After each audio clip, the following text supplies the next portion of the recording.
Welcome to Easy Education.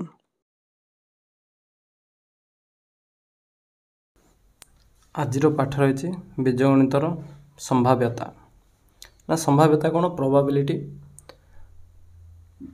ଏକ ପରୀକ୍ଷଣରେ ଏବଂ ଏହାର ପର୍ଯ୍ୟବେକ୍ଷଣରୁ ଆସୁଥିବା ଫଳାଫଳକୁ ଆଧାର କରି ସମ୍ଭାବ୍ୟତା ନିର୍ଣ୍ଣୟ କରାଯାଇଥାଏ। ଆଚ୍ଛା, ସମ୍ଭାବ୍ୟତା ମାନେ କ'ଣ ରହିଯିବ ସୂତ୍ର? ଆବଶ୍ୟକ ଫଳର ବାରମ୍ବାରତା ବାଇ ପରୀକ୍ଷଣ ସଂଖ୍ୟା। ଭାବ ମୁଁ ଗୋଟେ ମୁଦ୍ରାକୁ ଟସ୍ କଲି, ତାହେଲେ ଥରେ ଟସ୍ କଲେ କ'ଣ କ'ଣ ତାର ଫଳ ପଡ଼ିଥାଏ? H କିମ୍ବା T। ଯଦି ମୁଁ ଏହାକୁ ଦୁଇଥର ଟସ୍ କରିବି, ଯଦି ଦୁଇଥର ଟସ୍ କରାଯିବ ତେବେ ଆମେ ସହଜରେ କେମିତି ଦେଖ ମନେ ରଖିବା? ଏଇଠୁ କ'ଣ ଲେଖେ? ଦୁଇଟି ଲେଖାଏଁ ଶାଖା ବାହାର କରିଦେବା।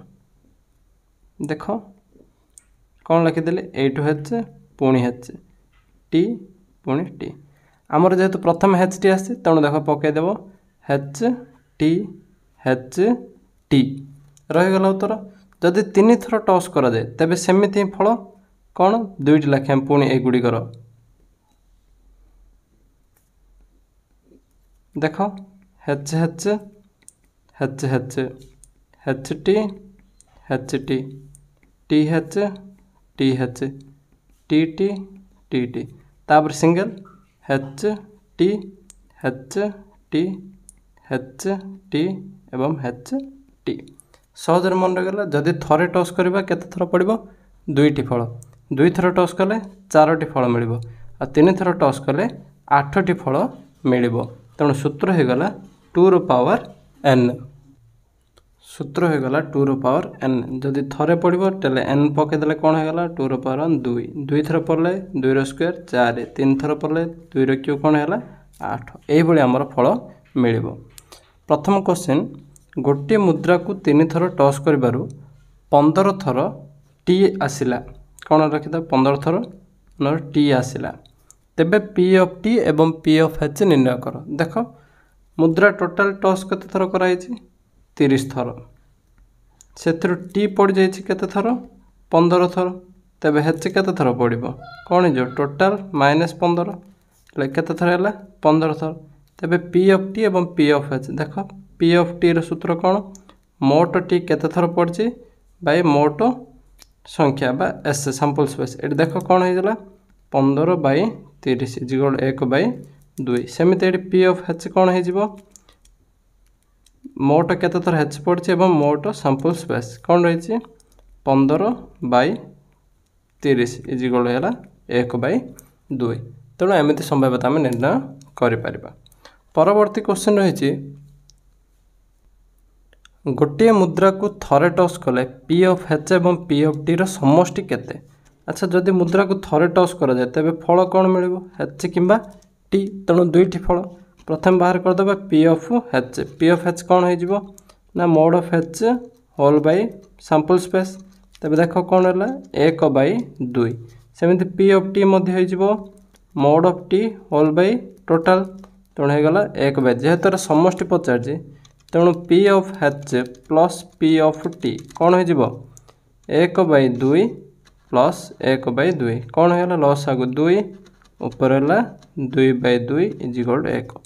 ତେଣୁ ଯେକୌଣସି ଗୋଟିଏ ଘଟଣାର ସମଗ୍ର ଘଟଣାର ଫଳର ସମଷ୍ଟି କ'ଣ ହେଇଯିବ? ସେଠି 1 ହୋଇଯିବ। ଯଦି ଲୁଡ଼ୁ ଗୋଟିଏ ପଚାରେ ତାହା ମଧ୍ୟ 1 ହୋଇଯିବ। ପରବର୍ତ୍ତୀ ପ୍ରଶ୍ନ, ଦୁଇଟି ମୁଦ୍ରାକୁ ଥରେ ଟସ୍ କଲେ ଫଳ ଅତି କମ୍ରେ ଗୋଟିଏ ଟି ଆସିବାର ସମ୍ଭାବ୍ୟତା କେତେ? ଦେଖ ଦୁଇଟି ମୁଦ୍ରା ଯଦି ଟସ୍ କରିବା ତେବେ ଫଳ କ'ଣ ମିଳିବ ଆମର? H H H T T H ଏବଂ T T, ଏତିକି ଫଳ ମିଳିବ। ସେ କହିଛି ଅତି କମ୍ରେ ଗୋଟିଏ ଟି ଆସିବ। ମିନ୍ସ ଦେଖ ଗୋଟିଏ ଟି କେଉଁଠି ଅଛି? 1 2 3, ତିନୋଟି ଗୋଟିଏ ଟି ଅଛି। ତେବେ ଘଟଣାଟି ଆମର କ'ଣ ହେଇଗଲା? Is equal to H T T H ଏବଂ T T। ତେବେ ଦେଖ ମୋଡ଼ ଅଫ୍ ଏସ୍ କ'ଣ ରହିଯାଇଛି? 4ଟି। ମୋଡ଼ ଅଫ୍ ଇ ହୋଇଗଲା ଆମର 3ଟି। ତେବେ ସେ ପଚାରିଛି ମୋଡ଼ ଅଫ୍ ଟି। ପି ଅଫ୍ କ'ଣ?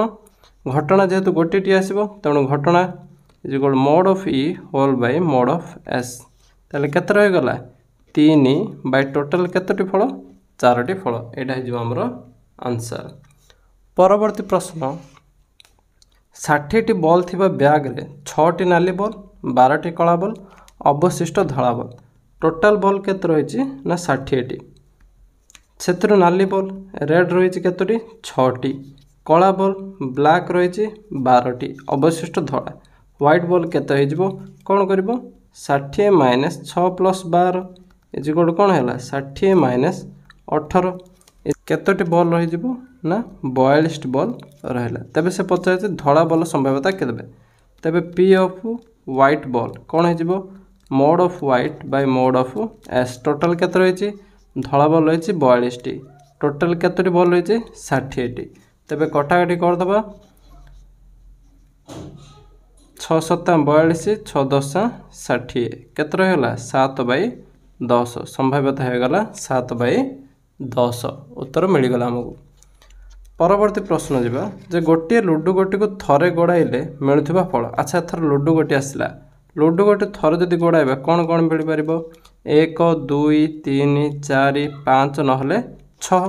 7 କ'ଣ ଆସେ କି କେବେ ହେଲେ ନାହିଁ ନା। ତେଣୁ ଲୁଡୁ ଗୋଟିରେ କେତୋଟି ଫଳ ମିଳିବ କେବଳ 6ଟି ହିଁ ଫଳ ମିଳିବ। ଯଦି ସେ 2 ଥର ଗୋଡ଼ାଏ ପଚାରେ ତେବେ କ'ଣ କ'ଣ ଫଳ ମିଳେ ଆଉ କିପରି ଆମେ ନିର୍ଣ୍ଣୟ କରିବା।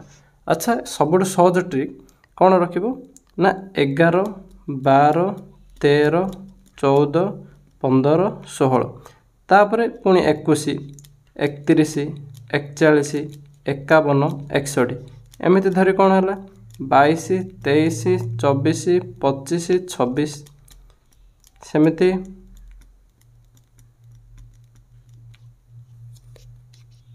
42 43 44 45 46 52 53 54 55 56 ସେମିତି 62 63 64 65 66 ଏହିଭଳି ସେଟ୍ଟି ଏମିତି ମିଳିଯିବ। ତେଣୁ ମନେ ରଖିବ କ'ଣ 11ରୁ ଧରିକି 61 ପର୍ଯ୍ୟନ୍ତ ତଳକୁ, ସେମିତି ସାଇଡ଼୍ରେ 16 26 36 46 56 66 କେବଳ 6ଟି ଲେଖାଏଁ ଫଳ ରହିଯିବ। 11ରୁ 16 21ରୁ 26 31ରୁ 36 41ରୁ 46 51ରୁ 56 61ରୁ 66। ତେବେ ଏତଟି ମୋଟ ଫଳ ମିଳେ। ତେବେ କେତୋଟି ଫଳ ମିଳିଲା ଦେଖ 6 × 6 କେତୋଟି ଫଳ ରହିଲା 36ଟି। ତେଣୁ ଏହାର ସୂତ୍ର କ'ଣ ହୋଇଯିବ 6ର ପାୱାର n ହେଇଯିବ। କ'ଣ ହେଲା 6ର ପାୱାର n। ଯଦି ଗୋଟିଏ ଥର ଗଢ଼ାଯାଏ ତେବେ 6ର ପାୱାର 6, ଯଦି 2 ଥର ଗଢ଼ାଯିବ 36, ଯଦି 3 ଥର ଗଢ଼ାଯିବ 216 ଥର ଆସିବ। ପରବର୍ତ୍ତୀ ପ୍ରଶ୍ନ ଗୋଟିଏ ଲୁଡୁ ଗୋଟିକୁ ଥରେ ଗୋଡ଼ାଇଲେ ଫଳ 7ରୁ କମ୍ ଆସିବାର ସମ୍ଭାବ୍ୟତା ନିରୂପଣ କର। ଯେହେତୁ ଫଳ ତ 7 ପଡ଼ିବନି ତେଣୁ ସବୁ ଫଳ କ'ଣ ରହିବ 7ରୁ କମ୍। ତେବେ ଟୋଟାଲ୍ ଫଳ କ'ଣ ହେଇଯିବ 1 2 3 4 5 ଆଉ ଗୋଟେ ହେଲା 6। ତାହେଲେ କେତୋଟି ଫଳ ଏଠାରେ ମିଳେ ଆମକୁ 6ଟି ଫଳ। ତେଣୁ ଫଳ 7ରୁ କମ୍ ଆସିବ ସମ୍ଭାବ୍ୟତା। ତେଣୁ ଘଟଣା କ'ଣ ହୋଇଗଲା ଏଠି ଟୋଟାଲ୍ ପୁରା କେତୋଟି ଫଳ ମିଳିଯିବ 6ଟି ହିଁ ଫଳ ଆମକୁ ମିଳିଯିବ। ଦେୟରଫୋର୍ ସମ୍ଭାବ୍ୟତା କ'ଣ ହେବ P of E is equal to mod of E whole by mod of S। ମାନେ ଯେତୋଟି ଏମିତି ଘଟଣା ଆଣିବା ଦେଇଥାଏ ସେ ଘଟଣା ଉପରେ ପକାଇବ, ଟୋଟାଲ୍ ସଂଖ୍ୟା ଗୁଡ଼ିକୁ ତଳେ ପକାଇବେ। ଦେଖ ଏଥର କ'ଣ ରହିଲା ଘଟଣା 6ଟି ଘଟଣା ରହିଛି। ତେବେ 6 ବାଇ ମୋଡ୍ ସାମ୍ପଲ୍ ସ୍ପେସ୍ କେତେ ରହିଛି 6ଟି ହିଁ ରହିବ। ତେଣୁ ଏହାର ସମ୍ଭାବ୍ୟତା କ'ଣ ରହିଗଲା 1। ଫଳ କେତେ ରହିଲା 7ରୁ କମ୍ ଯଦି ରହିବ ତେବେ ସମ୍ଭାବ୍ୟତା ହେଇଯିବ 1। ନେକ୍ସଟ କ୍ୱେଶ୍ଚିନ୍ ଗୋଟିଏ ଲୁଡୁ ଗୋଟିକୁ ଥରେ ଗୋଡ଼ାଇଲେ ଫଳ ଅଯୁଗ୍ମ ସଂଖ୍ୟା ଆସିବାର ସମ୍ଭାବ୍ୟତା କେତେ। ଆଚ୍ଛା ଦେଖ ଏଠି ସାମ୍ପଲ୍ ସ୍ପେସ୍ଟି କ'ଣ 1 2 3 4 5 6। ତେବେ ସେ ପଚାରିଛି ଅଯୁଗ୍ମ ସଂଖ୍ୟା। ତୁମେମାନେ ତ ଅଯୁଗ୍ମ ସଂଖ୍ୟା ଜାଣିଥିବ। ଯଦି ଜାଣିନ ଯେଉଁ ସଂଖ୍ୟାର ଏକକରେ 1 3 5 7 9 ଇତ୍ୟାଦି ରହିଥାଏ ସେଗୁଡ଼ିକ ହେଉଛି ଅଯୁଗ୍ମ ସଂଖ୍ୟା। ତେବେ ଏଠି କ'ଣ କ'ଣ ଅଛି 1 3 5 ଅଛି। ତେଣୁ ଅଯୁଗ୍ମ ଗୁଡ଼ିକ ପଳେଇଲା 1 3 5। ତେଣୁ ସେ ପଚାରିଛି ଫଳ ଅଯୁଗ୍ମ ସଂଖ୍ୟା ଆସିବାର ସମ୍ଭାବ୍ୟତା କେତେ। ତେବେ ମୋଡ୍ ଅଫ୍ ଇ ଏଇଟା କ'ଣ ହେଲା ଇ 1 3 5 ଆସିଲା। ତେବେ ପ୍ରୋବାବିଲିଟି ଅଫ୍ ଇ ପଚାରିଛି। ତାହେଲେ ଦେଖ mod of E whole by mod of S କେତେ ରହିଲା ଏଠାରେ 3ଟି ସାମ୍ପଲ୍ ସ୍ପେସ୍ କେତୋଟି 6ଟି। ତେବେ 3/6 ଉତ୍ତର ହେଇଯିବ 1/2। ମନେ ରହିଲା। ପରବର୍ତ୍ତୀ ଯିବା ଯେ କେତୋଟି କ୍ଷେତ୍ରରେ ନା ପୂର୍ବରୁ ପ୍ରମାଣ କରାଯାଇଛି ଯଦି ଗୋଟିଏ ମୁଦ୍ରାକୁ 4040 ଥର ଟସ୍ କରାଯାଏ ତେବେ ସେଥିରେ ହେଚେ କେତେ ଥର ପଡ଼େ 2048ଟି। ସେମିତି 10,000 ଥର ଟସ୍ କଲେ ହେଚେ ପଡ଼େ 5067 ଥର। ସେମିତି 24,000 ଥର ଟସ୍ କଲେ ତାର ହେଡ୍ ପଡ଼ିଥାଏ 12,012 ଥର। ଦେଖ ଏଥିରେ ଗୋଟେ କମନ୍ ଜିନିଷ ରହୁଛି ଯେ ଯେତେ ଥର ଟସ୍ କରାଯିବ ତାର ଅଧାରୁ ଅଧିକ ଥର କ'ଣ ପଡ଼ିଥାଏ हेड पड़ी थाए तेबे एठार हेड्र संभाव्यता केते हो 2048 बाय कौन होगा 4040 सेमती एठी हेड रही 5067 बाय 10000 सेमती एठी हो 12112 12012 बाय 24000 अच्छा मन रखा कि देख 4040 अधा 2000 कौन हो 20 हो 20 रु जस्ट 8 अधिक सेमती 10000 अधा हो 5000 5000 रु 67 अधिक आ 24000 अधा हो 12000 12000 जस्ट 12 पकड़ आउ थे पुणी 12 रिपीट करदेल जदि क्वेश्चन पचार दिए जो गोटे मुद्रा को 10000 थर टॉस कले टी पड़ार संभाव्यता केते कौन करदेव हेच जेहेतु 5067 थर पड़ी तेज टी केते पड़ 10000 माइनस 5067 माइनस करदेव 4933 थर तेज यार संभाव्यता कौन हो 4933 बाय 10000 नेक्स्ट देखा जदि एक घटना ई हुए तेबे यार परिपूरक घटना कौन कह जाए ई डैश ताकू नहीं गोटे फर्मूला रही जदि P of E plus P of E dash जोड़ कौन रही एक तेज यार अन्य दुईटी सूत्र तुम निजे बाहर कर पी ऑफ ई इक्वल कौन हो 1 minus P of E dash से भाई पी ऑफ ई डैश हो 1 माइनस पी ऑफ ई देखिए प्रथम क्वेश्चन जदि पी ऑफ ई 2/8 हुए तेबे पी ऑफ ई डैश निर्णय कर आम जाचु P of E plus P of E dash कौन रहा एक तेज एठार पी ऑफ ई केते 2/8 plus P of E dash is कौन अच्छी एक तेज पी ऑफ ई डैश कौन हो ना एक प्लस 2/8 सेपटू गले कौन हो गला माइनस 2/8 लस आग बाहर कर किसी नथिले एक 8 माइनस 2 केते रहा 6/8 तेज उत्तर हो आमर पी ऑफ ई डैश कौन 6/8 सिंपल जिनस जी हर थी बड़का 2/8 अच्छे 2 रु केते गला 8 रहा ना 2 तो पलैछि आउ रहा 6/8 तार उत्तर हो सहजर जदि आम करवा नेक्स्ट रही गोटे मुद्रा को थरे टॉस कले मिलुवा सैंपल स्पेस कौन कौन सैंपल स्पेस मिले ना एस इज इक्वल कौन हो एच कमा टी से 2 थर टॉस कले एस कौन हो H H H T H एवं टी टी सेमती गोटे लुडु गोटे को थरे गड़ाइले सैंपल स्पेस टी कौन हो 1 2 3 4 5 आउट है 6 तेज एठार आम मोड ऑफ एस निर्णय करदे केतोटी उपादान 2टी उपादान सेमती मोड ऑफ एस केते 1 2 3 4 4टी उपादान एठी हो मोड ऑफ एस 6टी उपादान प्रथम प्रश्न गोटे मुद्रा को 2 थर टॉस कले अति कम गोटे हेच आसबार घटनाटी कौन एठी एमती घटना पचार तेबे ई पचार देख गोटे मुद्रा को केते थर टॉस कर 2 थर प्रथम देखा सैंपल स्पेस टी कौन हम ना H H H T H एवं टी टी से पचार घटना गोटे हेच आसो ताल ई हूँ आमर घटना जो कौन हम गोटे हेच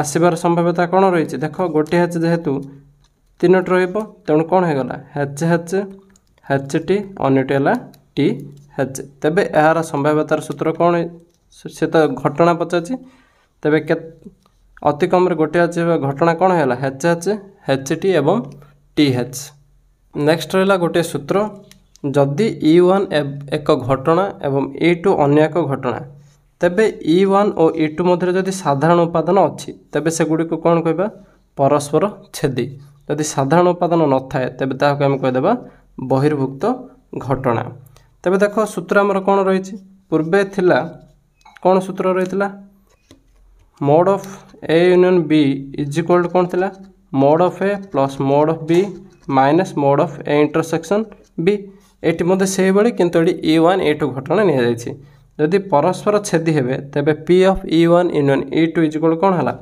P of E1 plus P of E2 minus P of E1 intersection E2 जेहेतु ये साधारण उपादान अच्छी किंतु जिते साधारण उपादान न रहिबो तेबे ताहा जो बहिर्भुक्त घटना तेबे ताहार सूत्र कौन हो P of E1 plus P of E2 तुम कह J P of E1 intersection E2 काढ़ा जेहेतु एठारे बहिर्भुक्त घटना माने साधारण उपादान नाही तेणु साधारण उपादान नाही आर वैल्यू कौन है 0 तेणु एठारे P of E1 plus P of E2 केवल रहिबो गोटे गणित करदबा ଏକ ଲୁଡୁ ଗୋଟି ଗଡ଼ାଇଲେ ଫଳ ଏକ ଯୁଗ୍ମ ସଂଖ୍ୟା କିମ୍ବା ଫଳ 3 କିମ୍ବା 3ରୁ ବଡ଼ ଆସିବାର ସମ୍ଭାବ୍ୟତା କେତେ? ଦେଖ ଏଠାରେ ପ୍ରଥମେ ଆମର ଲୁଡୁ ଗୋଟିର ସାମ୍ପଲ୍ ସ୍ପେସ୍ଟି ନିର୍ଣ୍ଣୟ କରିଦେବା। ଏଠାରେ କ'ଣ ହେଇଯିବ 1 2 3 4 5 6 ସାମ୍ପଲ୍ ସ୍ପେସ୍ଟି ନିର୍ଣ୍ଣୟ କରିଦେଲେ ଏଠି ଦୁଇଟା ଘଟଣା ଅଛି। ପ୍ରଥମ ଘଟଣା ଏକ ଯୁଗ୍ମ ସଂଖ୍ୟା ଆସିବ। ଆଚ୍ଛା ଯଦି ଯୁଗ୍ମ ସଂଖ୍ୟା ଆସେ ତେବେ କ'ଣ ଆସିବ 2 4 6 ଏବଂ ଫଳ 3 କିମ୍ବା 3ରୁ ବଡ଼ ଏଇଠୁ ଅନ୍ୟ ଏକ ଘଟଣା 3 କିମ୍ବା 3ରୁ ବଡ଼ ଯେହେତୁ ତେବେ କ'ଣ ହେବ 3 4 5 ଏବଂ 6 ରହିଲା ଏତିକି।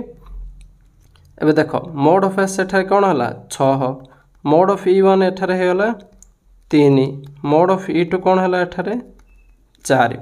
ତେବେ ସେ ପଚାରିଛି ଏକ ଯୁଗ୍ମ ସଂଖ୍ୟା କିମ୍ବା ଫଳ ହେଉଛି 3 କିମ୍ବା 3ରୁ ବଡ଼। ଦେଖ ଏଠାରେ ସାଧାରଣ ଉପାଦାନ ଅଛି ନା ନାହିଁ ଫାଷ୍ଟ ଦେଖିଦେବା। ଏଠି ଅଛି 2 4 6 3 4 5 ସାଧାରଣ ଉପାଦାନ ତ ନିହାତି ଅଛି। ତେଣୁ ଏଠି ବାହାର କରିଦେବ E1 ଇଣ୍ଟରସେକ୍ସନ୍ E2 କ'ଣ ହୋଇଯିବ 2 4 6 ଇଣ୍ଟରସେକ୍ସନ୍ 3 4 5 6। ତେବେ କ'ଣ ହୋଇଗଲା ଏଠାରେ ଇଣ୍ଟରସେକ୍ସନ୍ ଆମର ଆସିଗଲା 4 ଏବଂ 6। ତେବେ mode of E1 intersection E2 କ'ଣ ହୋଇଗଲା କେତୋଟି ଉପାଦାନ ନା 2ଟି ଉପାଦାନ। ତେବେ ଏହାକୁ ବେସ୍ କରି ଆମେ କ'ଣ କରିବା ସୂତ୍ର ଏବେ ନିର୍ଣ୍ଣୟ କରିବା।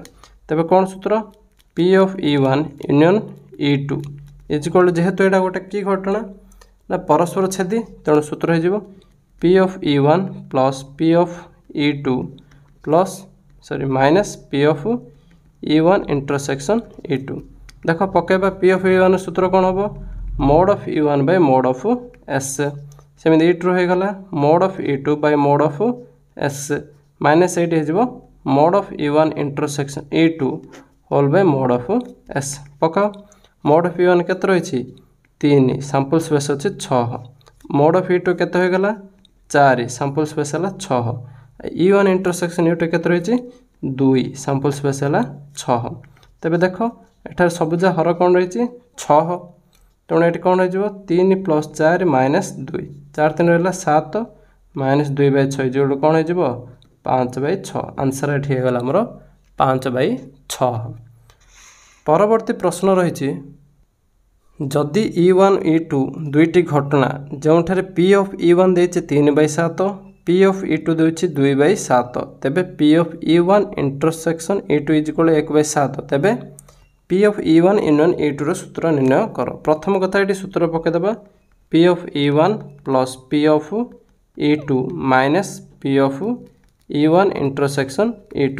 ଦେଖ P ଅଫ୍ E1 କେତେ ରହିଛି 3 Bai 7 plus P of E2 ହେଉଛି 2 ବାଇ 7 ମାଇନସ୍ ଇଣ୍ଟରସେକ୍ସନ୍ କେତେ ରହିଛି 1 ବାଇ 7 ସମସ୍ତ ହର ସମାନ ତେଣୁ କ'ଣ ରହିଗଲା 3 ପ୍ଲସ୍ 2 ମାଇନସ୍ 1 3 2 ହୋଇଗଲା 5 ମାଇନସ୍ 1 ବାଇ 7 କେତେ ରହିଗଲା 4 ବାଇ 7। ପରବର୍ତ୍ତୀ ପ୍ରଶ୍ନ ରହିଛି P ଅଫ୍ E1 ଡ୍ୟାସ୍ ଯେହେତୁ E1 ଡ୍ୟାସ୍ ନିର୍ଣ୍ଣୟ କରାଯାଇଛି ସୂତ୍ର ପୂର୍ବରୁ ରହିଥିଲା କ'ଣ P of E1 plus P of E plus P of E dash is equal କ'ଣ ରହିଥିଲା 1 ତେବେ ଏଠି କ'ଣ ହେଇଯିବ 1 ମାଇନସ୍ P ଅଫ୍ E1 ଦେଖ 1 ମାଇନସ୍ P ଅଫ୍ E1 କେତେ ରହିଛି 3 ବାଇ 7 ହର ରହିଯିବ 7 ଉପରେ କେତେ ରହିଲା 7 1 7 ମାଇନସ୍ 3 ଇଜିକ୍ୱାଲ୍ ଟୁ 4 ବାଇ 7। ପରବର୍ତ୍ତୀ କ୍ୱେଶ୍ଚିନ୍ ପଚାରୁଛି P ଅଫ୍ E2ର ଡ୍ୟାସ୍ ନିର୍ଣ୍ଣୟ କର ତେବେ ଏଇଠି ମଧ୍ୟ ହେଇଯିବ 1 ମାଇନସ୍ P ଅଫ୍ E2 ତେବେ କ'ଣ ହୋଇଗଲା 1 ମାଇନସ୍ P ଅଫ୍ E2 କେତେ ରହିଛି ଏଠି 2 ବାଇ 7 ତେବେ ଉତ୍ତର ଦେଖ ପ୍ଲସ୍ ଆଗରୁ ହେଲା 7 ତେଣୁ 7 କ'ଣ 7 ମାଇନସ୍ 2 ଇଜିକ୍ୱାଲ୍ ଟୁ 5 ବାଇ 7। ଏମିତି ଆମେ ପ୍ରଶ୍ନର ସମାଧାନ କରିପାରିବା। ପରବର୍ତ୍ତୀ ରହିଛି ଅନ୍ୟାନ୍ୟ କ୍ୱେଶ୍ଚିନ୍ ମଧ୍ୟ ଏହି ଟାଇପ୍ର ଆସିବ। ପ୍ରଥମେ ଆମେ ଘଟଣାଟି ନିର୍ଣ୍ଣୟ କରିବା ତାର ସମ୍ଭାବ୍ୟତାର ସୂତ୍ର ପ୍ରୟୋଗ